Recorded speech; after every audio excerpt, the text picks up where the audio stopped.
La Minute Business avec Financial, premier réseau international indépendant d'expertise comptable, d'audit et d'avocats d'affaires.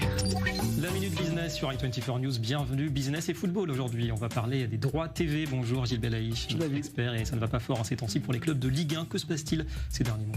Alors rapidement, la chronologie.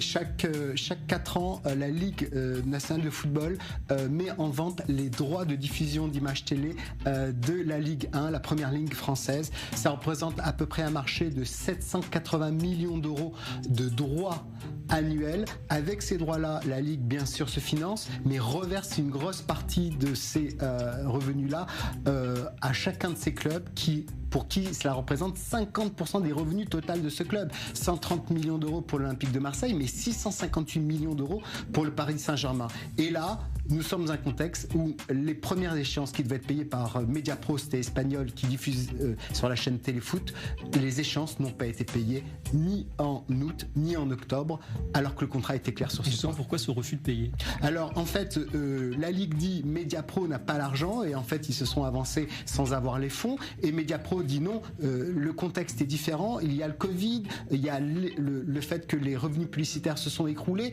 ils n'ont vendu que 600 000 abonnements, alors que pour être rentable, ils devaient vendre 3,5 millions d'abonnements. Eux disent, le contexte a changé, les paramètres ont changé, on n'est plus d'accord pour vendre à 780 millions d'euros les droits télé, donc renégocions le contrat, la Ligue n'est bien sûr pas d'accord. Donc avec des clubs de plus en plus menacés, aussi inégaux, on l'imagine. Bien évidemment, avec des mesures conservatoires pour saisir Mediapro, mais tout ça est bien compliqué. Merci beaucoup Gilles, et à demain. C'était la Minute Business avec Financial, réseau international indépendant, présent sur 5 continents, expertise, audit, légal et taxes.